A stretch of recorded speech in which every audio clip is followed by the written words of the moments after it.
Assalamualaikum warahmatullahi wabarakatuh. Bagaimana kabarnya hari ini? Semoga kita semua selalu dalam lindungan Allah. Amin, amin ya robbal alamin. Pada hari ini, kita akan membahas tentang materi sujud syukur. Setiap manusia dalam hidupnya tentu pernah mengalami kebahagiaan, kegembiraan, kenikmatan, dan kesenangan.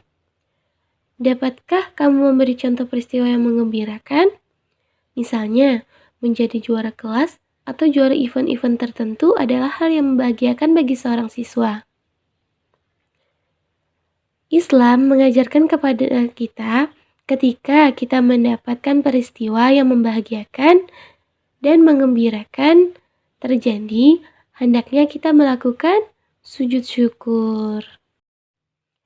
Mari kita bahas bersama-sama tentang sujud syukur. Yang pertama, pengertian sujud syukur. Apakah sujud syukur itu? Menurut bahasa, sujud syukur berarti sujud terima kasih. Sedangkan menurut istilah, sujud syukur berarti sujud yang dikerjakan apabila seseorang memperoleh kenikmatan atau hal yang menyenangkan dan bisa juga ketika terhindar dari bahaya atau bencana. Hukum sujud syukur. Hukum sujud syukur adalah sunnah. Jika hukumnya sunnah, maka lebih baik jika dilakukan. Sunnah itu berarti kalau kita mengerjakan kita dapat pahala, dan apabila kita tidak mengerjakan tidak mendapat dosa. Tapi alangkah lebih baiknya kita melakukan sujud syukur. Syarat sujud syukur. Untuk melakukan suatu ibadah, kita harus mengetahui syaratnya. Nah, apa aja sih syaratnya? Yang pertama, suci dari hadas dan najis. Kalau kita lagi berhadas atau ada najis, sebaiknya kita berwudu terlebih dahulu. Kemudian menghadap kiblat. Dan yang terakhir, menutup aurat. Nah, kalian pasti udah tahu kan? Batas aurat laki-laki itu dari mana sampai mana, dan batas aurat perempuan dari mana sampai mana. Rukun sujud syukur. Rukun sujud syukur yang harus dipenuhi adalah sebagai berikut. Yang pertama niat, yang kedua takbiratul ihram, yang ketiga sujud, yang keempat salam, dan yang kelima tertib. Adapun sebab-sebab sujud syukur. Sujud syukur dilakukan karena sebab-sebab sebagai berikut. Yang pertama, karena mendapat kenikmatan dari Allah. Misalnya ketika kita sembuh dari sakit. Terus, karena mendapat berita yang menggembirakan. Ketika kita mendapat berita yang begitu menyenangkan hati kita, alangkah baiknya kita melakukan sujud syukur. Dan yang terakhir, karena terhindar dari bahaya. Contohnya kita selamat dari kecelakaan, kita selamat dari musibah kebakaran, gempa bumi, tsunami, dan lain sebagainya. Pada zaman Nabi Shallallahu Alaihi Wasallam dan para sahabat telah memberi contoh sujud syukur. Beberapa peristiwa telah menyebabkan Rasul dan para sahabatnya melakukan sujud syukur. Berikut adalah peristiwa-peristiwa yang dimaksud. Misalnya, pada waktu itu, pada saat malaikat Jibril memberi informasi kepada Rasulullah bahwa akan diberi rahmat dan keselamatan kepada orang yang selalu bersolawat kepada Nabi Muhammad.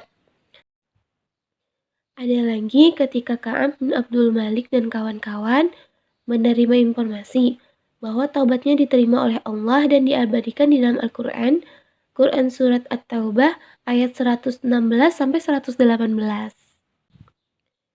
Cara melakukan sujud syukur. Sudah pernahkah Anda mengerjakan sujud syukur? Bagaimana cara melakukannya? Jumhur ulama berpendapat bahwa sujud syukur boleh dilakukan tanpa wudhu, sebab sujud ini dilakukan di luar sholat. Namun, lebih baik apabila melakukan sujud syukur dalam keadaan suci. Sujud syukur tidak boleh dilakukan pada waktu sholat. Cara melakukan sujud syukur yaitu dengan melakukan 1 kali sujud sesuai dengan ketentuan rukun sujud syukur. Selain itu, adapun hikmah sujud syukur. Hikmah yang bisa dipetik dari pelaksanaan sujud syukur antara lain: A. Mengingatkan dan mendekatkan diri kepada zat yang memberi nikmat dan keselamatan, yaitu Allah Subhanahu wa Ta'ala, agar kita lebih bersyukur lagi. B. Menghindarkan diri dari sifat sombong, karena apa yang kita peroleh semuanya berasal dari Allah Subhanahu wa Ta'ala, agar kita lebih sadar bahwa semua yang ada di bumi ini tuh semuanya adalah milik Allah. C. Allah akan menambah nikmat untuk kita, karena orang yang bersyukur akan ditambah nikmatnya. E. Sebagai bentuk ungkapan kepasrahan kepada Allah, kepasrahan hamba kepada Allah. F. Mendapatkan pahala dan di akhirat akan disediakan tempat yang istimewa bagi mereka yang pandai bersyukur. G. Membantu membuat badan menjadi sehat dan bugar.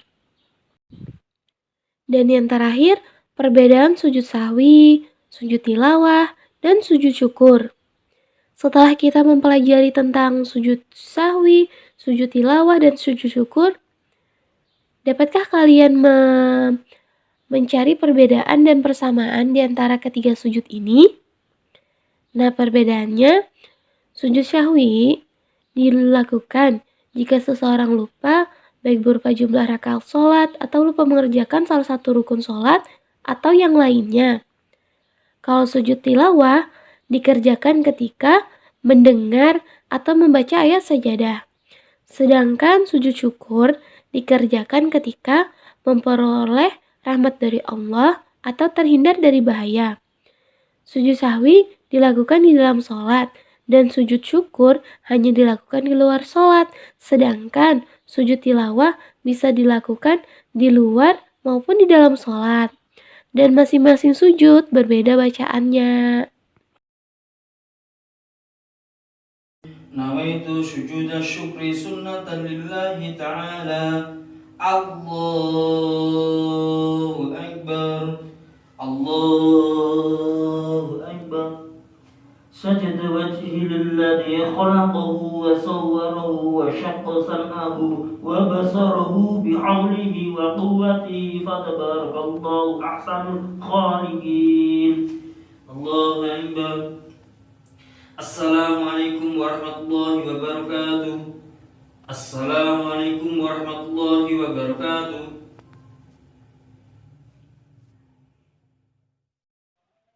Alhamdulillah, pembelajaran pada hari ini telah selesai. Semoga penjelasan pada hari ini dapat mudah dipahami. Semoga ilmunya bermanfaat. Apabila ada tugas, dimohon dikerjakan dan dikumpul pada tepat waktu. Sekian, terima kasih. Wassalamualaikum warahmatullahi wabarakatuh. Tetap semangat ya.